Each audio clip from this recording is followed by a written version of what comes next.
እንደኔ ሰዎች የሚፈራ ማንም ሰው አልነበረም እዚህ ዓለም ውስጥ እኔ ቃል ገባላችኋለሁ እንደኔ ሰዎች የሚፈራ የሰዎች ለመጀመሪያ ጊዜ ራሴን ሪከርድ ማድረግ ያሰብኩበት ቀን ነው። አዶናይ ይባላልው። አንድ የምነግራችሁ ነገር ቢኖር ማለት ነው ተስፋ እንዳትቆርጡ። የኢትዮጵያ ምድር ካፈራቻቸው ቁጥር 1 ሞቲቬተር የሆነው በወሬ ሳይሆን በተግባር ያሳየን ጀግናው አዶናይ ከካናዳ እስከ ኢትዮጵያ ድረስ ያሳለፋቸውን ውጣ ውረድ በዚህ ቪዲዮ አብረን እናያለን። እንኳን ወደ አዳዲስ መረጃ ዩቲዩብ ቻናል በደህና መጣችሁ። ስግጥ ፈምስ በሚለው መፈክሩ የምናውቀው የሞቲቬሽን ንጉስ አዶናይ ትውልድና እድገቱ የሰሜን ኮከብ በሆነችው መቀሌ ሲሆን ቤተሰቦቹ መቀሌ ውስጥ ካሉ ሀብታሞች ተርታ የሚመደቡ ሲሆኑ እናቱም ያላት ካፌ እና መናፈሻ አንድ የእግር ኳስ ሜዳ የሚበልጥ ያህል ነበር ያላቸው። ቤት ብር ይሰጥ ነበር። ምን ያህል ንብረት ተቃጥሎ ነዶም አያልቅም ከተባለላቸው ቤተሰብ ሲሆን የተወለደው። በዚህም ዝናቸው የተነሳ አዶናይ በትምህርት ቤቱ እና በሰፈሩ ልጆች ጥቃት ይደርስበት ነበር። አንዴ ሲፈልጉ ለብሶ የሚሄደውን ልብስ ጫማ እያስወልቁ ሲዘርፉበት፣ አንዴ ደግሞ ከቤት ብር እንዲያመጣ እያስገደዱት ይደበድቡት ነበር። አዶናይ የቤተሰቡ ንብረት እሱ ሊጠቅመው ቀርቶ ጭራሽ መቀመቅ ውስጥ ነበር የከተተው። ምነው ዳቦ እንኩኝ እስከ ማለት እንደደረሰም በወቾ ጉር ላይ ባደረገው ኢንተርቪው ተናግሯል። አዶናይ ልጆቹ ለምን ጉድ እንደሚያደርጉ ልንገርህ። እኛ ለወር 25 ብር ነው የሚሰጠን። እሱ የታክሲ የበረዶ የሳምቡሳ ነው።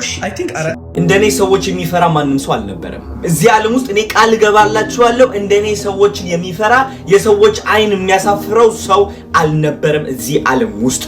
በዛ ሰዓት አዶናይ በሰዎች በሚደርስበት ትንኮሳና ዝርፊያ የተነሳ በህይወት መኖር እንዳስጠላው ሁሉ ተናግሮ ነበር። እሱም ከድብርትና ከፍርሃት ለመላቀቅ በማሰብ ሴት ጓደኛ መያዝ እንዳበዛ እናም የመጀመሪያ ድንግልናውን ያጣው በ11 ዓመቱ 4ኛ ክፍል እየተማረ እንደሆነም በኢንተርቪው ወቾ ጉር ላይ ባደረገውም ተናግሯል። ከዛ በፊት ነው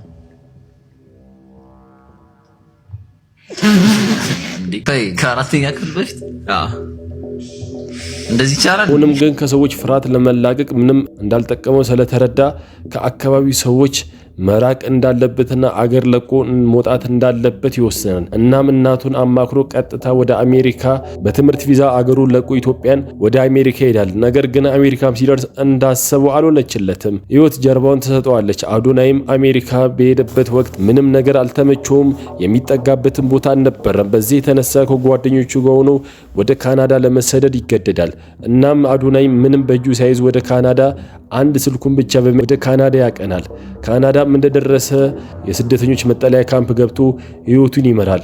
በዚህ ማለው አዶናይ ስራ ያገኛል። ስራም ሲያገኝ እዛም ካናዳ ብቻውን ተከራይቶ ስራ ይጀምራል። ነገር ግን አዶናይ ኢትዮጵያ ያጋጠመው የሰዎች ጭቆናና ትንኮሳ እሱ ሰዎች እንዲፈራና ሰዎችን እንዲያቀርብ ስላደረገው እዛም ሄዶ ከሰዎች ጋር መግባባት ይከብደዋል። በዚህም የተነሳ አዶናይ ቀን መንቀሳቀስን ፈርቶ ቀኑን ሙሉ ቤት ለመተኛት ይወስናል። እናም የማታ ስራ ፈረቃ ፈልጎ ማታ ፋብሪካ ውስጥ ተቀጥሮ መስራት ይጀምራል። በዚህም የተነሳ ቀን ላይ እንቅልፍ ስለሚያበዛ አዶናይ ከሚባለው በላይ ካሰበውም በላይ ከጠበቀውም በላይ መወፈር ይጀምራል። በዚህም የተነሳ የሥራ ባልደረቦች ሙድ ይዙበትና ይሳለቁበት ነበር። ሴቶቹንም ለመጀንጀን አዶናይን እየፎገሩ እሱ ላይ ሙድ ይዙበት ነበር። አዶናይ ነገር ያናደዋል፣ በጣም ያበሳጨዋል። በዚህም የተነሳ አዶናይ ሱስ ውስጥ ይገባል። በተለያየ ሱስ ውስጥ ይጠመዳል። በዊድ ሱስ ውስጥ ራሱን በመጥላትና በሴጋ ሱስ ውስጥ ይጠመዳል። አዶናይ በዚህ የተነሳ ራሱን ይጠላል። እናም ራሴን ማጥፋት አለብኝ፣ ራሴን መግደል አለብኝ ብሎ ይወስናል። ነገር ግን አዶናይ መጀመሪያ አንድ ነገር ማድረግ እንዳለበት ለራሱ ይወስናል፣ ወደ አምላኩ መጸለይ። እሱም ተንበርክኮ ከዕለታት በአንዱ ቀን ወደ አምላኩ ይጸልያል። አምላኬ ሆይ ምን አጠፋሁ? ምንስ በደልኩኝ? ለምንድነው ከዚህ ስቃይ ከገባሁበት መከራ ከፍርሃት ከሱስ ውስጥ ማታስወጣኝ ብሎ ስቅስቅ ብሎ ያለቅሳል። እናም አዶናይ መጽሐፍቶችን ማንበብ ይጀምራል። የሳይኮሎጂ መጽሐፍቶች ከሱስ እንዴት መውጣት እንዳለበት እና የራሱን ማንነት ለራሱ መቀበል እንዴት እንዳለበት ማንበብ ይጀምራል። በዚህ መሃል ከሰዎች ፍርሃት መላቀቅ ከሱሱ መውጣት እንዳለበት ይወስናል። መጽሐፍቶቹ ይጠቅሙታል። እናም እያንዳንዱን የላይፍ ፕሮግረሱን ሂደቱን ከሱስ ለመውጣት የሚያደርጉን ትግል በቲክቶክ ለማጋራት እናም የቲክቶክ አካውንት ከፍቶ እያንዳንዱን ለውጡን ምን እንዳቀደ በቲክቶክ ያጋራል። እና ለመጀመሪያ ጊዜ ራሴን ሪከርድ ማድረግ ያሰብኩበት ቀን ነው። አዶናይ ይባላልው። የ20 ዓመት ልጅ ነኝ። አዶናይ እያንዳንዱ ውሎን እያንዳንዱ ከሱስ ውስጥ ለመውጣት የሚያደርገውን ትግል በቲክቶክ ማጋራት ይጀምራል። እናም አዶናይ በትንሽ ወራት ውስጥ ብዙ ወዳጆችን ማፍራት ቻለ። ነገር ግን ወዳጆችን ብቻ አልነበረም ያፈራው፣ ጥላቶችን ማፍራት ጀመረ። ሰዎች እሱ ላይ አሁንም ይሳለቁበት ነበር። በቲክቶክ ኮመንት መስጫ ሴክሽን እየመጡ ይሰርቡትና ያላግጡበት ነበር። አዶናይም እነሱ የሚሰጡት ኔጌቲቭ ኮመንት፣ አልባሌ ኮመንቶች ይጎዱታል። እናም አንድ ውሳኔ ይወስናል። በቲክቶክ አንድ ቪዲዮ ያጋራል። ከዚህ በኋላ ምንም ነገር እንደማይፖስት ከሱስ ለመውጣት የሚያደርገውን ሂደትም ለሰዎች ማጋራት እንደሚያቆም ይናገራል። ብዙ ወዳጆቹ ብዙ ፎሎወሮቹ ቢያስደነግጥም ይጠይቁታል፣ ለምን እንደዚህ ታደርጋለህ ሲሉት እሱም የሚደርሱብኝ በኮመንት ኔጌቲቭ ኮመንቶች በጣም እየጎዱኝና እየሰበሩኝ ስለሆነ ከዚህ በኋላ ቲክቶክ ላይ መልቀቅ አቁሜያለሁ ይላል። በዚህ ሰዓት አዶናይ ወፍራም ከሴጋ ሱስ ከዊድ ሱስ አልወጣም ነበር። በዚህም አለው አንድ ቀን በቤቱ አልቅሶ የጸለየው ጸሎት የተመለሰለት የሙዚቃው ንጉስ ብላቴናው ቴዲ አፍሮ ልበቀናው ቴዲ አፍሮ አንድ ነገር ያደርጋል። ለአዶናይ ሚሴጅ ይጽፍለታል። ተስፋ ስቆርጥ አንድ ቀን እሱ ነው የደወለልኝ። like I gave up completely ቴዲ አፍሮ ሚሴጁም እንዲህ የሚል ነበር፣ አዶናይ ተስፋ እንዳቆርጥ የጀመርከውን ነገር ቀጥል፣ ነገ ትልቅ ቦታ ትደርሳለህ፣ ሰዎች እንዲያሉኝ እያልክ አትጨነቅ፣ ያልፋል ብሎ በሚሴጅ ይጽፍለታል። አዶናይ ያ ሚሴጅ ካየ በኋላ ግን አላመነም ነበር። እንዴት ቴዲ አፍሮ ለኔ አንድ ተራ ቲክቶከር እንዴት ይጽፋል ብሎ ግራ በመጋባት መልሶ በሚሴጅ እንዲህ ይለዋል፣ እውነት ቴዲ አፍሮ ኮንክ ወይ ፎቶ ላክልኝ ላረጋግጥ ይለዋል። እናም ቴዲ አፍሮ ቀጥታ ይደውልለትና በቪዲዮ ያወራሉ።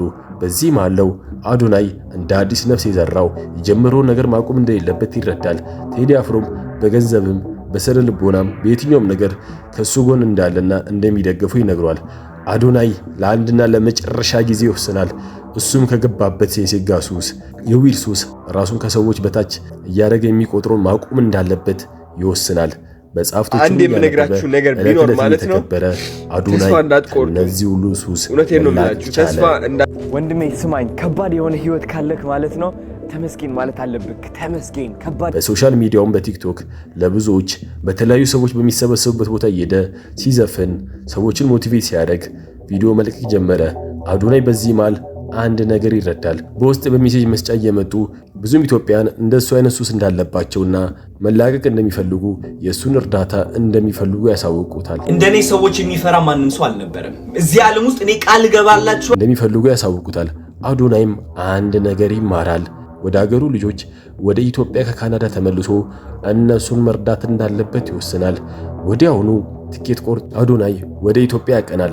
ወደ ኢትዮጵያም እንደመጣ በመጀመሪያው ቀን ስራው ሞቲቬት ማድረግ ነው። እዚህ ላይ ጥርስ አለኝና ከዛ ስስቅ እፈራ ነበር ሰዎች ምን ይሉኛል ብዬ ማለት ነው።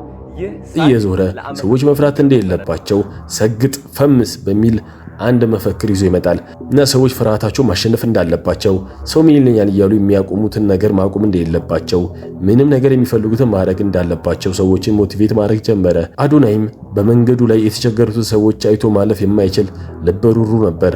እሱም ያገኘው ሰው ፒቻ ቮይስ የኪችን እቃዎች ለማሟላት መተናል ብሎ ላሳየ ሶስት ከደቡብ አካባቢ የመጡ ህፃናት በዝናብ ሲቀጠቀጡ ያል እሱም እነሱን አይቶ ማለፍ ስላልቻለ እነሱንም አንስቶ 50 ሺህ ብር የቤት ኪራይ እየከፈለላቸው በየወሩ እነሱን ማኖር ጀመረ። በዚህም አለው አዶናይ በአጭር ጊዜ ውስጥ ተወዳጅና በሰዎች ዘንድ ተፈላጊ ሆነ። በአንዴው ከ150 ሺህ ፎሎ ወደ 2.7 ሚሊዮን ፎሎ መድረስ ችሏል። አዶናይም አሁን በኢትዮጵያ ዘንድ ብዙ ተወዳጅነትን ማፍራት ችሏል። እናም አዶናይ በዚህ ተግባሩ የቲክቶክ አዋርድ 2018 እጩ ሆኖ እየተወዳደረ ይገኛል። በቅርብም ዘ ቤስት ኮንቴንት ክሬተር በሚለው መኪና በሚያሸልመው በትልቅ ነጥብ ከፍታ እየመራ ይገኛል። እኛም ከወዲሁ ለአዶናይ መልካም ዕድል እንመኛለን። ጀግናውና ቆራጡ የኢትዮጵያ ምድር ያፈራቻቸው ጀግናው ሞቲቬተር አዶናይ የሱ ታሪክ ባጭሩ ይህን ይመስላል። እናንተስ የአዳዲስ መረጃ ቤተሰቦች ከአዶናይ ምን ተምራችኋል? ለሱም ያለው ፍቅር በኮሜንት አሳውቁኝ። ፎሎ ላይክ ደግሞ እንዳይረሳ።